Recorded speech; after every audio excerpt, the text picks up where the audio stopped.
नमस्कार, स्वागत है आप सबका हमारे चैनल में। चैनल मेरी किताबें पुस्तक संपन्नता के छिपे हुए रहस्य, जिसके लेखक हैं नेपोलियन हिल, प्रस्तुत है पुस्तक का अगला भाग। प्रतिफल का अद्भुत नियम। शोहरत या भारी दौलत हासिल करने के लिए आपके साथियों के सहयोग की जरूरत है। कोई किसी भी पद पर हो या कोई कितनी भी दौलत हासिल कर ले, उसे स्थायी बनाने के लिए उसे दूसरों के सहयोग की जरूरत होती है। आप पड़ोसियों की सद्भावना के बिना सम्मानजनक पद पर नहीं बने रह सकते। जिस तरह के आप चांद तक उड़कर नहीं जा सकते, अपने साथियों की सहमति के बिना भारी दौलत हासिल करना असंभव होगा, बशर्ते यह विरासत में ना मिली हो। पैसे या पद का आनंद निश्चित रूप से इस बात पर निर्भर करता है कि आप किस हद तक लोगों को अपने प्रति आकर्षित करते हैं। यह देखने के लिए दूरदर्शी दार्शनिक होने की जरूरत नहीं है कि जो लोग अपने संपर्क में आने वाले सभी लोगों की सद्भावना का आनंद लेते हैं, उन्हें वह हर चीज मिल सकती है जो उनके सहयोगी दे सकते हैं। इस तरह हम देखते हैं कि शोहरत और दौलत या इनमें से किसी एक की राह साथियों के दिल से होकर गुजरती है। बदले के नियम के अलावा भी साथियों की सद्भावना हासिल करने के दूसरे तरीके हो सकते हैं, लेकिन अगर होते तो वे इस लेखक को अब तक पता नहीं चले हैं।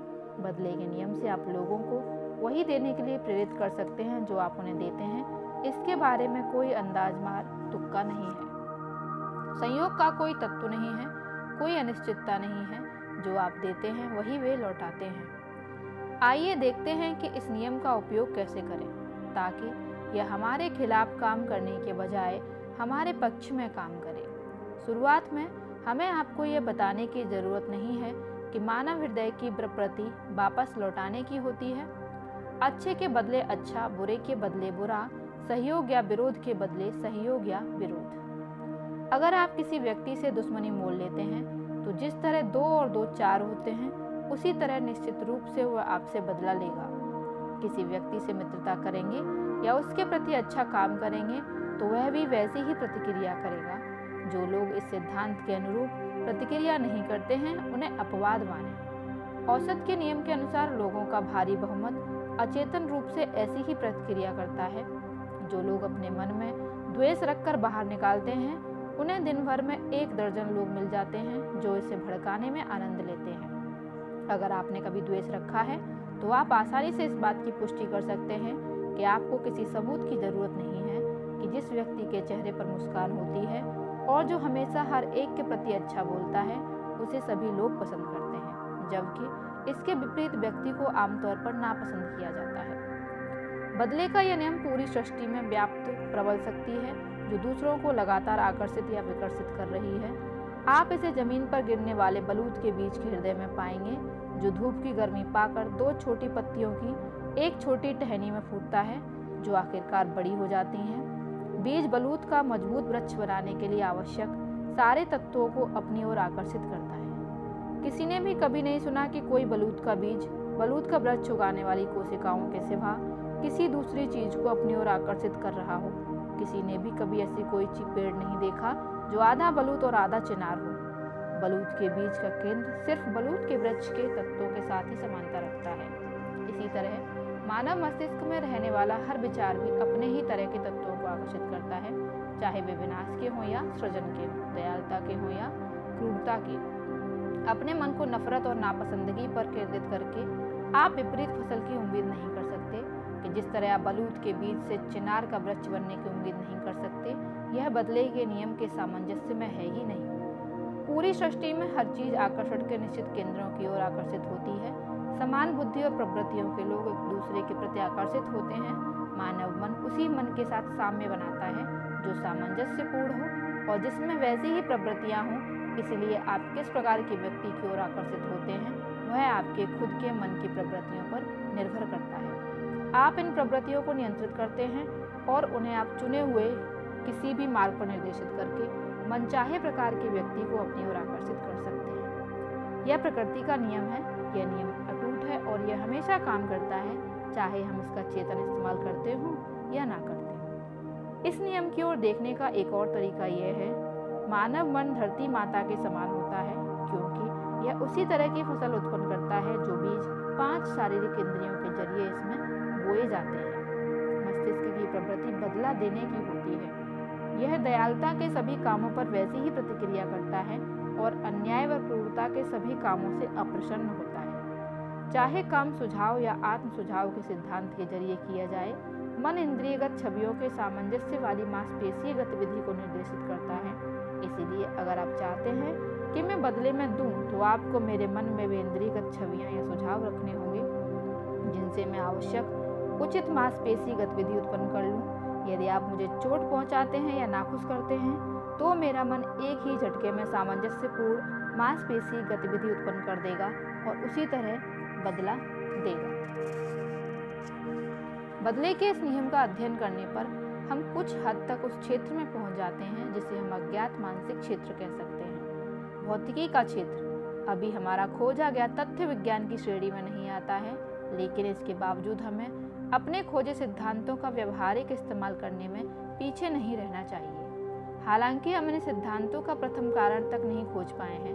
इन्हीं में से एक सिद्धांत हमने ऊपर बताया है और यह मनोविज्ञान का हमारा चौथा आम सिद्धांत है, यानी समान ही समान को आकर्षित करता है। कोई भी वैज्ञानिक इस सिद्धांत की संतोषजनक व्याख्या नहीं कर पाया है, लेकिन फिर भी सच्चाई यह है कि यह एक सिद्धांत है। इसलिए जिस तरह हम विद्युत को पूरी तरह जाने बिना उसका बुद्धिमत्तापूर्ण उपयोग करते हैं, उसी तरह हमें बदले के सिद्धांत का भी बुद्धिमत्तापूर्ण इस्तेमाल करना चाहिए। यह देखना उत्साहवर्धक है कि आधुनिक लेखक अब बदले के नियम के अध्ययन पर अपना ज़्यादा ध्यान दे रहे हैं। उनमें से कुछ इसे किसी नाम से बुलाते हैं और कुछ किसी दूसरे नाम से, लेकिन वे सभी इस सिद्धांत के मुख्य आधारभूत तथ्य पर सहमत नजर आते हैं, जो यह है समान ही समान को आकर्षित करता है। इस विषय पर ध्यान देने वाली नवीनतम लेखिका हैं मिसेज वुडरो विल्सन। अपने लेख में उन्होंने कहा है, इस तरह का मानसिक नियम नजर आता है कि मन में आमतौर पर जो भी रहता है उसका वस्तुपरक संसार में प्रकट होना लगभग तय रहता है। हम में से हर व्यक्ति को दर्जनों बार ऐसा ही अनुभव होता है। मिसाल के तौर पर आपके सामने कोई ऐसा शब्द आता है जिससे आप परिचित नहीं हैं। आप जहाँ तक जानते हैं आपने इसे पहले कभी देखा सुना नहीं है, लेकिन जब यह आपके सामने एक बार आता है तो इसके बाद यह आपके सामने बार बार आता है। यह तथ्य एक अजीबो तरीके से हाल में मेरे सामने आया। मैं अपनी रुचि के एक विषय में काफ़ी कुछ पढ़ रही हूँ और शोध कर रही हूँ। यह एक ऐसा विषय है जिसे निश्चित रूप से समाचारों की श्रेणी में नहीं रखा जा सकता।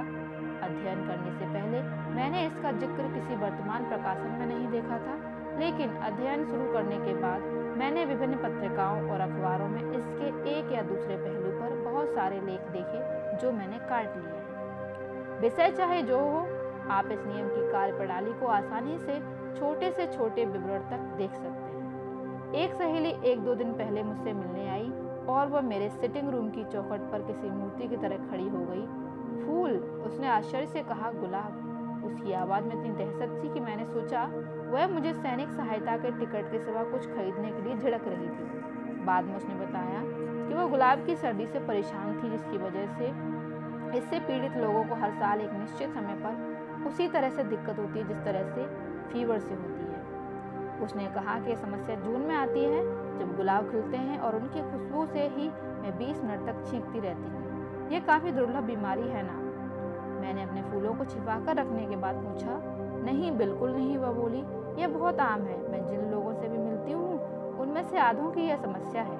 देखिए, मैं भी दिन में उतने ही लोगों से मिलती हूँ जितने से वह मिलती है, शायद इससे ज़्यादा लोगों से मिलती हूँ। और उसके अपवाद को छोड़ दिया जाए तो मैं किसी को नहीं जानती जिसे यह समस्या हो।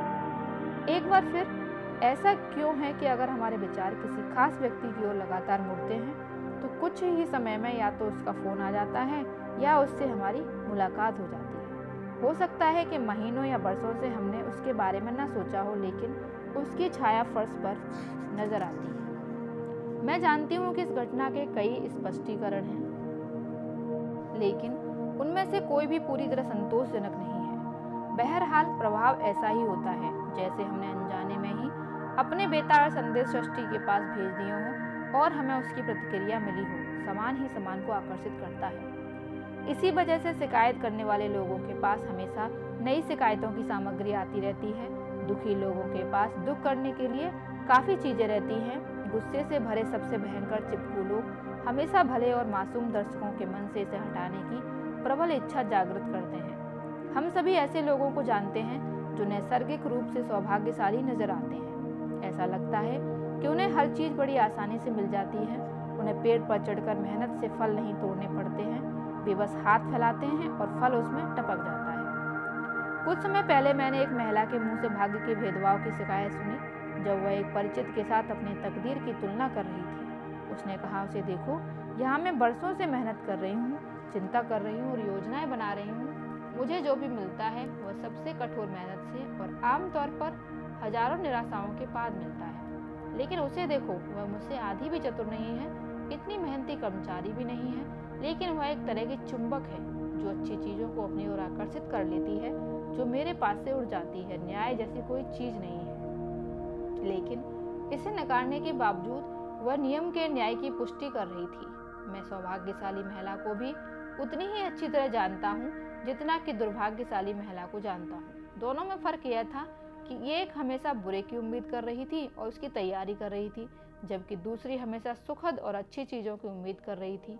वह उन्हें सामान्य रूप से लेती थी और उनका स्वागत करती थी। सुबह उसके लिए हमेशा उजली होती थी। हम सभी जानते हैं कि ऐसे दिन होते हैं जब हर चीज़ गड़बड़ होती है। निश्चित रूप से कोई बुरी शक्ति नहीं है जो हमें रोकने या दुखी करने की कोशिश कर रही है।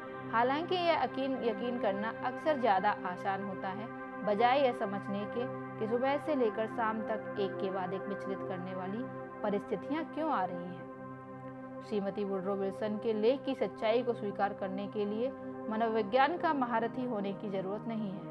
यह तो एक ऐसी सच्चाई है जिसका अनुभव हम सभी को हुआ है, लेकिन जिसे हम बहुत कम महत्व देते हैं या जरा भी महत्व नहीं देते हैं। यह असम्मान का भाव नहीं है जिसे मैं प्रार्थना को, जो चमत्कारों की शक्तिशाली धारा है, अज्ञात तथ्यों के महान क्षेत्र में रखता हूँ। मुझे प्रार्थना की शक्ति में दृढ़ विश्वास है।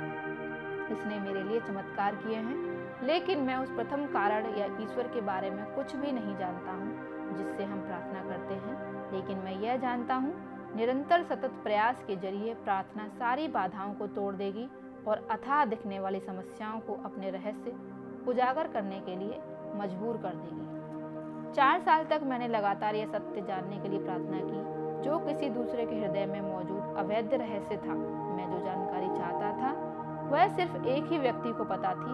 जानकारी की प्रकृति ही ऐसी थी कि हमेशा गोपनीय रखना जरूरी था। चौथे साल के अंत में मैं अपनी प्रार्थनाओं को एक कदम आगे ले गया। मैंने संकल्प लिया कि मैं अपनी आंखें बंद करके अपनी मनचाही जानकारी की तस्वीर देखूंगा। हालांकि यह अजीब लग सकता है, लेकिन जैसे ही मैंने अपनी आंखें बंद की, तस्वीर की रूपरेखा मेरी चेतना में आने लगी और 2-3 मिनट में ही मुझे अपना जवाब मिल गया। यह मुझे इतना अजीब लगा कि पहले तो मुझे लगा कि मैंने जागती आंखों से सपना देखा था, लेकिन हकीकत जानने के लिए मुझे ज़्यादा इंतजार नहीं करना पड़ा। अगले दिन मैं उस महिला से मिला जिसके हृदय में वह रहस्य कैद था और उसने मुझे बताया कि 4 वर्षों से कोई अजीब शक्ति उसके दिल के तारों को खींच रही थी और मुझे वह राज बताने के लिए प्रेरित कर रही थी जो उसने अब बता दिया। यही वह जानकारी थी जिसके लिए मैं 4 साल तक प्रार्थना की थी। कुछ लोग कहेंगे कि दैवी शक्ति ने यह उल्लेख परिणाम दिया, जबकि बाकी कहेंगे कि मानसिक टेलीपैथी के जरिए हुआ। मेरी खुद की राय यह है कि प्रार्थना के समय मेरे मन में उत्पन्न हर विचार कंपन सामने वाले व्यक्ति के अवचेतन मन पर दर्ज हुआ था।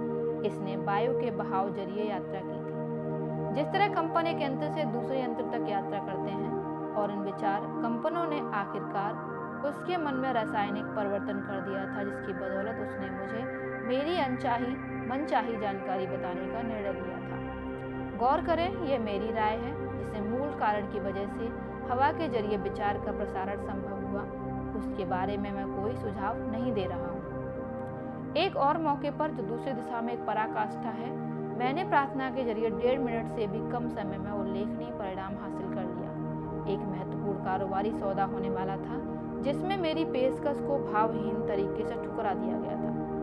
जिस व्यक्ति के सामने पेशकश की गई थी वह 1.5 मिनट के लिए अपने ऑफिस से बाहर गया। उसके जाने के बाद मैंने प्रार्थना के जरिए उसे एक संदेश भेजा और उससे अपने निर्णय को उलटने का आग्रह किया। वह अंदर आया और मेरे एक शब्द कहे बिना ही यह घोषणा की कि उसने अपना इरादा बदल लिया था और वह मेरी पेशकश को स्वीकार कर लेगा।